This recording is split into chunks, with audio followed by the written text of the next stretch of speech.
semaine à l'émission, on reçoit Rémi Brière, l'entraîneur-chef des Fondeurs Laurentides. On parle de Formule 1 et de basketball. Bienvenue à Sporadique.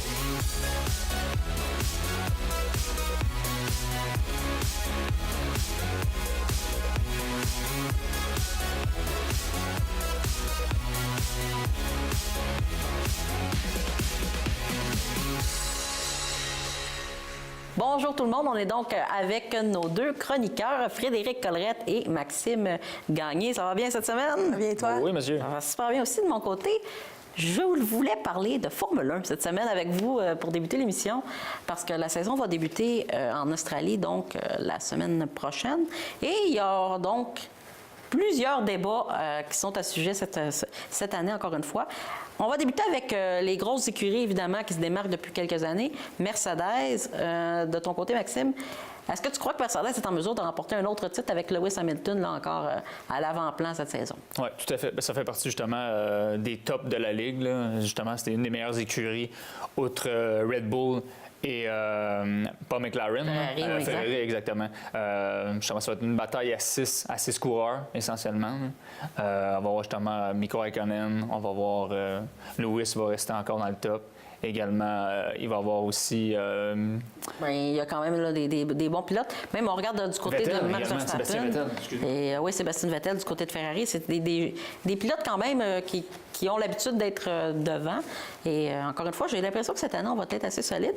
Du côté de Ferrari, on fête quand même nos 70 ans. Donc, est-ce qu'on va être en mesure du côté de Vettel là, d'aller chercher un titre en fait cette année? Je pense pas. Moi, je pense que Mercedes, justement, va continuer d'être dominant, surtout avec Lewis Hamilton. C'est une machine, ce gars-là. Ça n'a pas d'allure. C'est pas son auto, la machine, c'est lui. Fait que, ouais, il est vraiment dominant, puis ils vont continuer de gagner cette année. Oui, puis ils ont développé surtout une nouvelle stratégie, si on veut, du côté de Mercedes. Là, Lewis Hamilton, qui est des fois reconnu pour être en mesure de bien contenir ses pneus.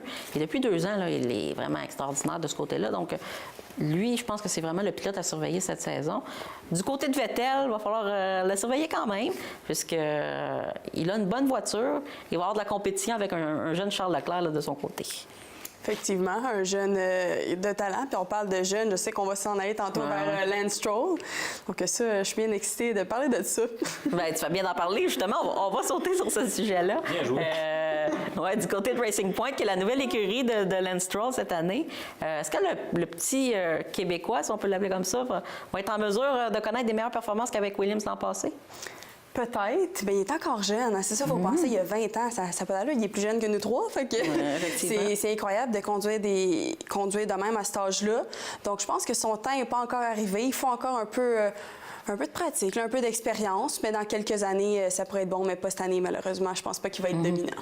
Bien, Racing Point, qui est une écurie nouvelle, si on veut, même si on a racheté d'autres d'une autre écurie. Est-ce qu'on va être capable, justement, de ce côté-là, de maintenir une certaine constance par rapport aux années précédentes où on avait moins de budget que cette année, par exemple? On va le souhaiter, en fait, avec son nouveau coéquipier, l'Italien Lopez. Il va justement... Là, j'ai plus le nom, là, mais effectivement, du côté de Racing Point. Bien, justement, c'est ça. Je pense que cette équipe-là va amener justement de talent, de la jeunesse, de l'expérience. Lance Stroll, justement, on va lui souhaiter un autre podium. Il a juste fait un podium en vie à sa première saison. Il a terminé 3e. On va lui souhaiter un podium cette année. Oui, puis la question qu'on se posait, c'est Sergio Pérez qu'on cherchait.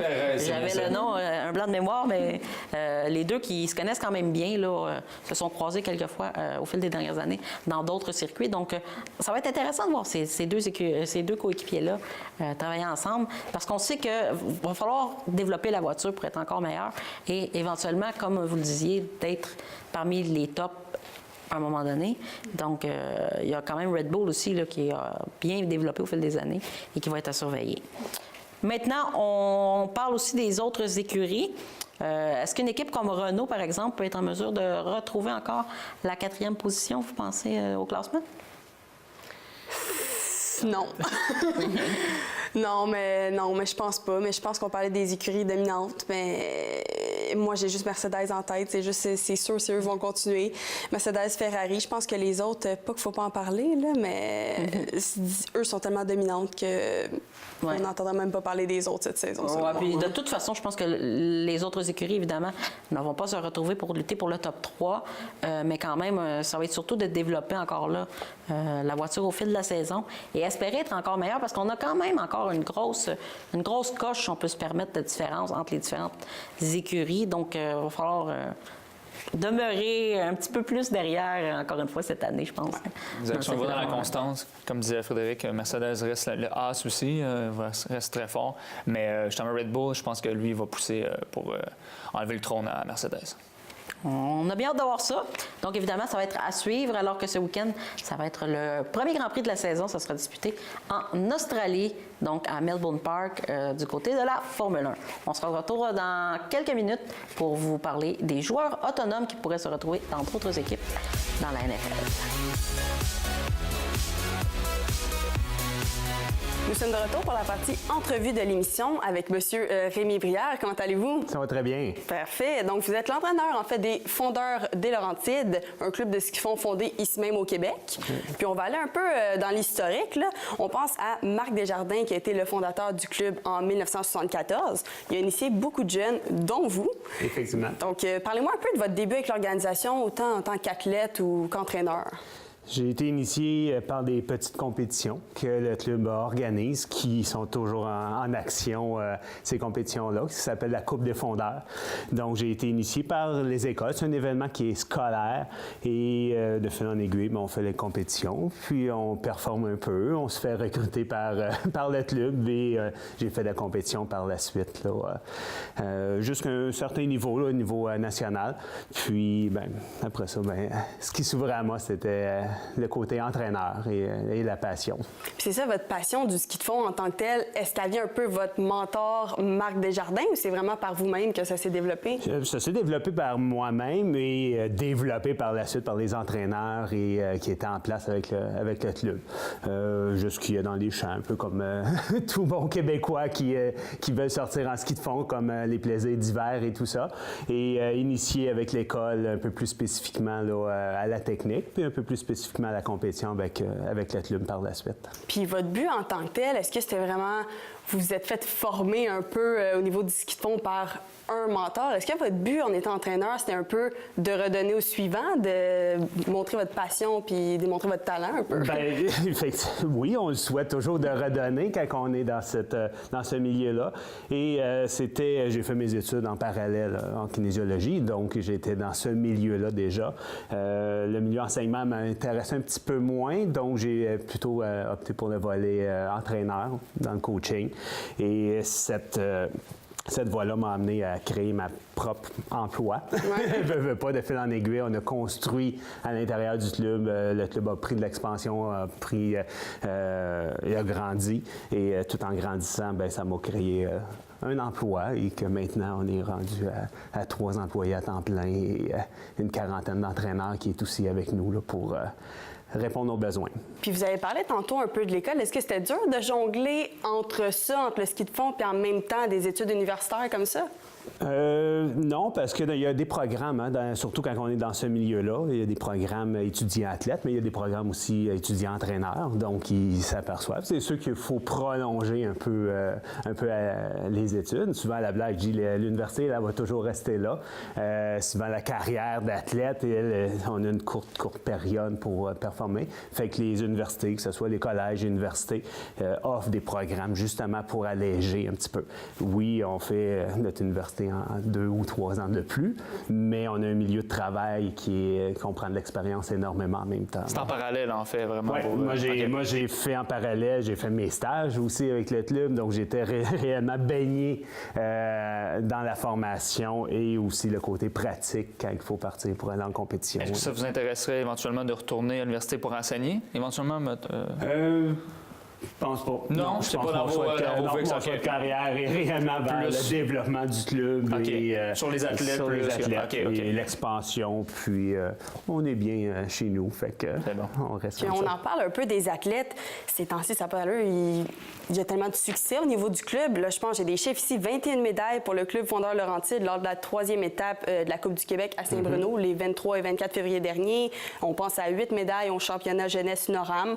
Puis ça, c'est la plus prestigieuse course des catégories mini-midget et midget au Canada. Donc là, c'est pour nommer que ceux-là. Donc, comment expliquez-vous un peu le succès des jeunes?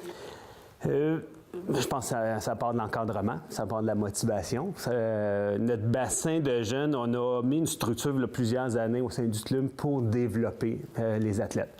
Donc, on a une structure, tous nos programmes jeunesse. On a plus de 400 jeunes qui pratiquent le ski de fond, que ce soit dans nos écoles de ski, que ce soit au Parc du Domaine Vert, qui est dans la région ici, à Saint-Jérôme, à Murray Heights, au Far Hills à Valmorin. Ça, c'est toutes nos écoles de ski. Et à travers ça, on a des programmes aussi en parascolaire. Donc, on a 5 écoles dans la commission scolaire Rivière-du-Nord qui font le programme. Le programme Jack Rabbit, c'est le programme d'évolution technique. C'est fait sur 4 niveaux et les jeunes progressent année après année entre 4 et 10 ans environ. À travers ça, on a d'autres programmes, ceux qui ne veulent pas faire la compétition aussi. Mais ceux qui veulent faire la compétition, on recrute nos jeunes à travers là pour les amener dans nos programmes compétitifs par la suite, ou qu'on a un programme qu'on appelle développement, espoir, relève et élite. Fait qu'en 10-12 ans, ils sont soit dans le groupe développement, soit dans notre groupe espoir, 12-14 ans dans le groupe relève, et notre groupe élite, 14 à 18-20 ans, tant qu'ils ont le goût de rester à faire de la compétition. Puis vous avez parlé un peu de ça, le niveau plus récréatif du ski de fond, le niveau plus compétitif. On pense des fois qu'il y a des compétitions régionales, provinciales, nationales. Est-ce que le niveau de préparation est si différent d'un niveau à l'autre? C'est vraiment au niveau du stade de développement de l'athlète. Donc souvent, ils vont commencer au niveau régional, avec la Coupe Fondeur qu'on parlait. Donc ça, sont initiés à la compétition. Par la suite, on les amène à un niveau plutôt provincial. Provincial, début national, on parlait du championnat 10-13 ans. Fait que pour les 10-13 ans, eux, c'est leur grosse compétition de l'année. Et par la suite, c'est le circuit de la Coupe Québec. Donc, nos 14 ans et plus, c'est vraiment le circuit de la Coupe Québec. Fait que là, ils sont au niveau provincial. Et la majorité de ce groupe-là, bien, ils vont aller toucher le niveau national avec le championnat canadien qui s'en vient très bientôt. Puis êtes-vous exigeant vraiment avec eux pour les pousser à bout ou vous les laissez plus avoir du plaisir en tant que tel puis eux-mêmes se développer? Eux-mêmes se développent par leur objectif. Ce qu'on souhaite d'eux, ce qu'on établit leur objectif. Et notre rôle à nous par la suite, c'est de les faire atteindre leur objectif. Donc, le ski de fond, c'est un sport individuel qui se pratique en équipe. L'équipe est là pour les motiver, pour s'entraîner ensemble, pour se challenger entre eux. L'un l'autre. Donc, ça, c'est le côté équipe. Mais ça reste toujours individuel comme sport. Donc, on veut les amener à entraîner. Fait quand même qu'on les pousserait. Go, go, go, go, go. On les encourage. Mais je pense pas que c'est les pousser. Mais par contre, on ramène souvent leur objectif sur la table. Si tu veux atteindre ton objectif, il faut peut-être travailler un peu plus fort. Il faut travailler plus technique. Il faut travailler constant. Fait que, ça, c'est notre rôle à nous. Puis on pense aussi, le ski de fond, c'est un sport incroyable qui est vraiment exigeant, plus que le monde pense. Mais souvent, on pense au Québec puis au Canada, puis les jeunes se tournent souvent vers le hockey. Donc, comment vous faites un peu pour recruter le monde vers le ski de fond? Pour les attirer. Faut pas se le cacher, hein, nous. Puis des fois, on veut se comparer à la Norvège, à la Finlande et tout ça. Eux, c'est l'inverse. Hein. C'est comme aller jouer au hockey, il faut qu'ils recrutent comme nous, on fait en ski de fond. Je pense qu'avant tout, c'est le plaisir. C'est le côté... Le ski de fond regroupe tous les sports d'endurance hivernale. Donc, ce que je veux dire par là, c'est l'été, bien, il y en a qui vont faire la course à pied, du triathlon, du vélo de route, du vélo de montagne. Et l'hiver, ils vont se retourner souvent vers un sport d'endurance, le sport d'endurance qui est complémentaire, c'est souvent le ski de fond. Et après ça, nous, notre rôle, c'est de faire aimer ça, de mettre ça en équipe, créer des programmes, des camps d'entraînement et garder leur motivation au summum. Puis, bien, ceux qui choisissent le ski de fond à temps plein, des fois rendus à 14, 15, 16 ans, bien, nous, c'est des amener au plus haut niveau qu'ils souhaitent. C'est un très bon choix de sport. Oui, c'est sain. On le pratique à l'année. Hein. Souvent, les gens pensent que chez les tout-petits, ça dure juste la saison d'hiver. Mais chez nos plus vieux, déjà notre groupe élite, c'est à l'année. Donc, ils terminent au mois d'avril, prennent un mois de repos. Puis, ceux qui sont motivés après, bien, on repart au mois de mai. Puis, on refait une autre année. Déjà, on recommence une autre année. Bien, merci beaucoup pour votre présence à l'émission. C'était vraiment apprécié. Ouais. Puis si tout le monde peut en apprendre plus sur le ski de fond puis aimer ça, ça fait du bien pour tout le monde au Québec. Effectivement. On est un pays hivernal, donc il faut meubler l'hiver. Merci beaucoup. Merci. En compagnie d'Hélène Lavigne, soyez des nôtres pour le fameux Télébingo des Basses-Laurentides. Toute l'équipe est fébrile et vous attend afin de faire de votre dimanche une journée ensoleillée et possiblement chanceuse. Cliquez j'aime sur notre page Facebook pour faire vos salutations en direct et pour tout savoir sur votre Télébingo. Visitez le site internet de TVBL pour connaître nos points de vente et vous procurer des cartes de jeu. Le Télébingo, maintenant à HD, c'est dimanche 9h30 sur les ondes de TVBL. Je suis très fière de représenter le conseil d'administration pour souligner le lancement de programmation hivernale de TVBL. Toute l'équipe a travaillé très fort pour offrir le meilleur à ses téléspectateurs et nous tenons à vous remercier. Votre travail acharné permet au conseil de faire évoluer notre télé et de poursuivre sa mission, informer les citoyens des Basses-Laurentides avec un produit de qualité. Quant à vous, chers téléspectateurs, merci d'appuyer la télévision locale. Par le simple fait de syntoniser TVBL, de partager nos émissions en ligne et de proposer des sujets, vous faites vraiment une différence. Vous permettez à plusieurs passionnés de travailler dans un milieu créatif hors du commun, en plus d'offrir la chance à plusieurs jeunes de faire leur premier pas dans le domaine télévisuel. Votre soutien a même une saveur politique. Vous lancez un message clair concernant l'importance des médias locaux et communautaires. Nous sommes convaincus que nos bénévoles à l'animation, reçus dans le cadre de cette émission spéciale, sauront vous donner envie de suivre notre programmation encore plus rigoureusement. Merci et bonne saison sur nos ondes. On est de retour pour notre portion de discussion pour l'émission d'aujourd'hui et pour notre deuxième sujet de la semaine, on va parler d'NFL. Oui, on est de retour à parler de football encore une fois cette semaine. C'est parce que c'est les joueurs autonomes, en fait, des joueurs qui pourraient bouger dans la NFL alors qu'on va entamer la nouvelle année du circuit. Donc, moi, je voulais commencer avec les Falcons d'Atlanta, puisque toi, Maxime, il y a un joueur là, dont tu voulais parler qui pourrait justement se retrouver dans un autre camp. Exact. L'ailier défensif, Jared, vraiment excellent. Un des meilleurs dans la Ligue football. Et justement, ça va être un des joueurs qui vont être le plus intéressant sur le marché. Je sais qu'ils vont être intéressés par les Cowboys de Dallas, justement, parce qu'on connaît, les boys ont des problèmes à la défensive. Mais je sais que les dirigeants vont vouloir vraiment garder Jared avec l'organisation des Falcons. On va voir ce que ça va donner. Cette année, il était vraiment excellent, avec 52 plaqués, dont 6 sacs. Vraiment, c'est une terreur là, sur la défensive. Et tu parlais justement des Cowboys de Dallas. On a connu quand même une dernière saison un peu plus solide là, avec nos secondaires qui ont été très bons. Van Der Esch, entre autres, du côté des Cowboys. Donc, imaginez si on va chercher en plus Grady Jarrett, on va être beaucoup plus constant et beaucoup plus solide en défensive.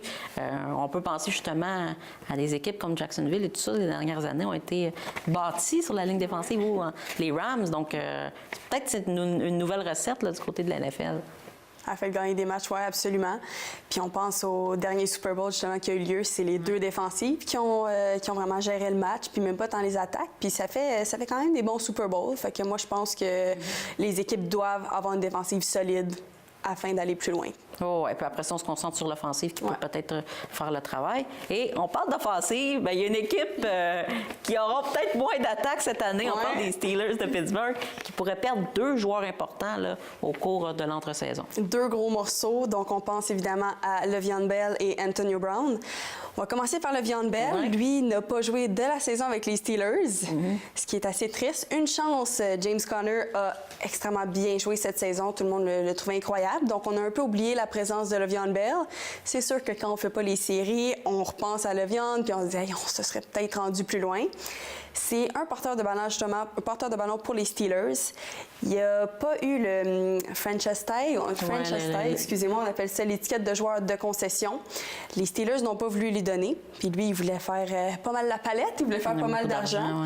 Donc, il a décidé de juste s'asseoir tout au long de la saison et ne pas jouer.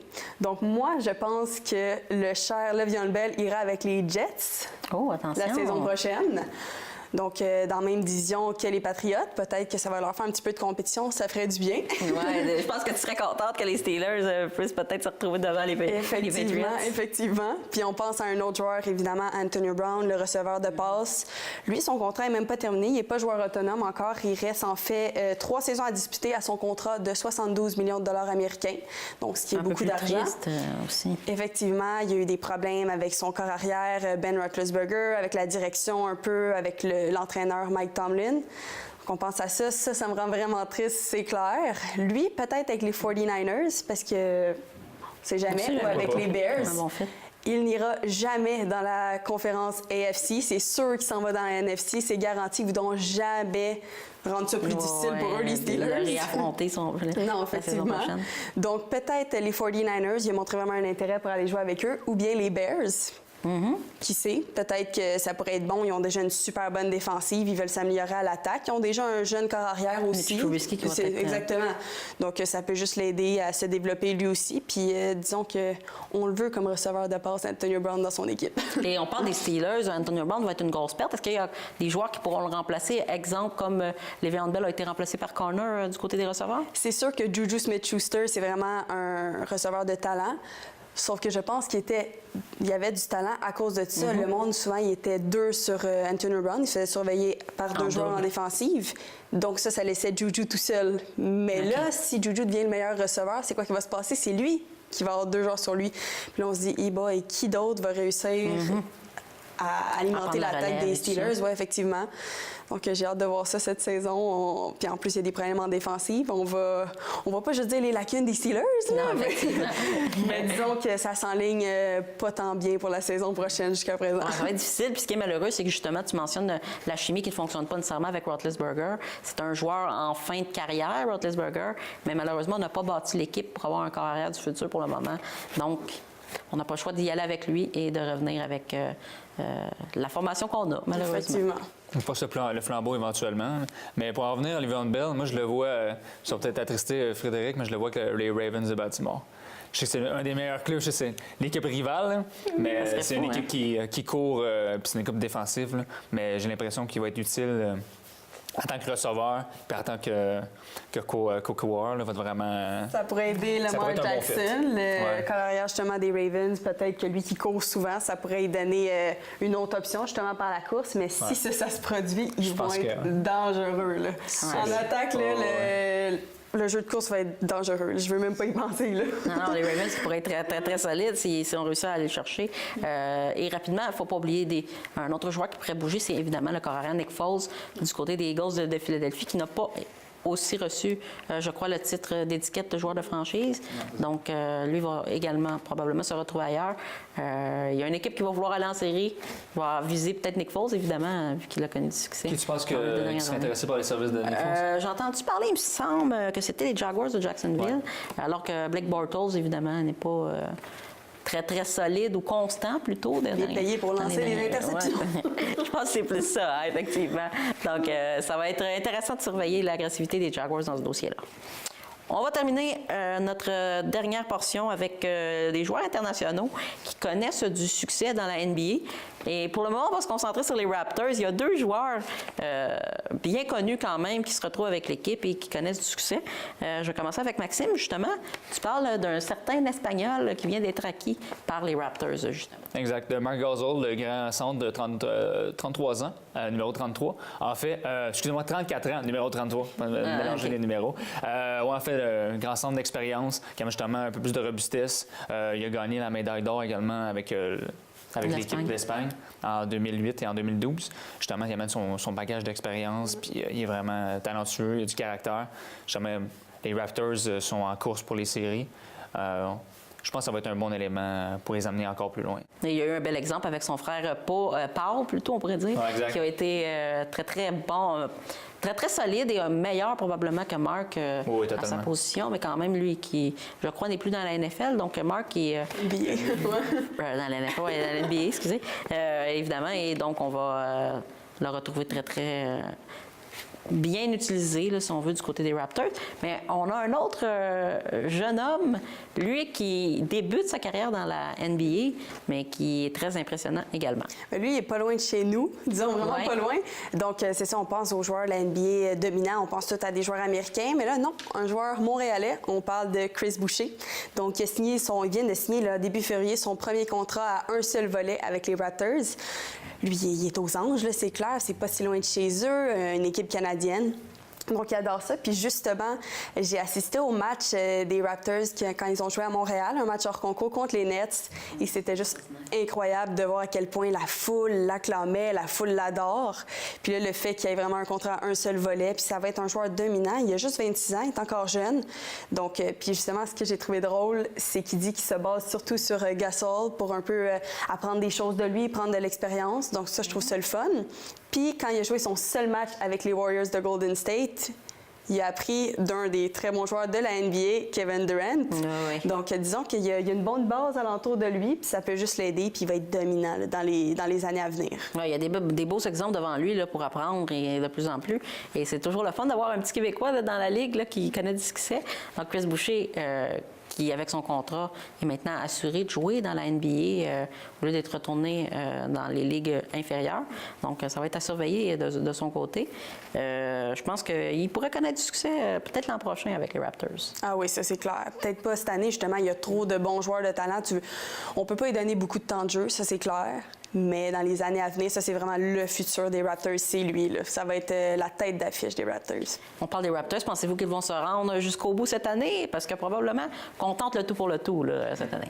On le souhaite parce que justement, on pense à Kawhi Leonard qui va peut-être pas être là la saison prochaine, qui risque de ne pas être là la saison prochaine. Donc, ouais, je pense qu'il pourrait se rendre jusqu'au bout cette année. Il faut juste passer à travers Milwaukee dans l'Est, puis après peut-être Golden State ou Houston dans l'Ouest. Et ton opinion là-dessus? Ça va être difficile. On va être capable de se rendre en finale de l'Est, mais pour la suite, ça va être difficile. Ouais, les deux dernières rondes qui risquent d'être un peu plus difficiles.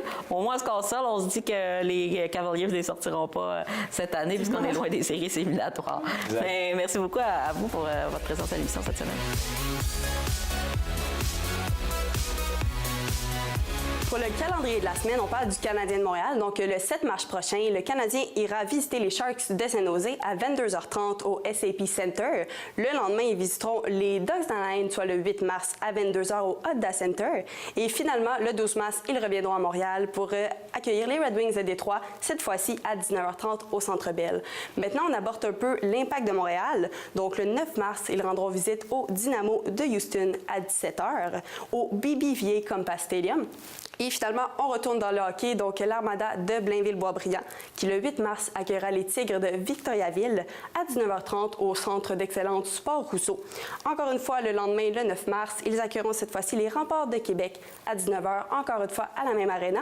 Et finalement, le 13 mars, ils changeront d'aréna pour aller visiter les Olympiques de Gatineau à 19h30 au Centre Robert-Guertin.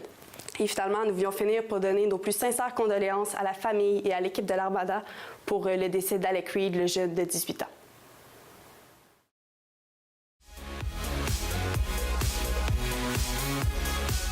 Merci d'avoir été des nôtres. Pour plus d'informations, vous pouvez toujours consulter notre site Internet et notre page Facebook. Et on se revoit la semaine prochaine.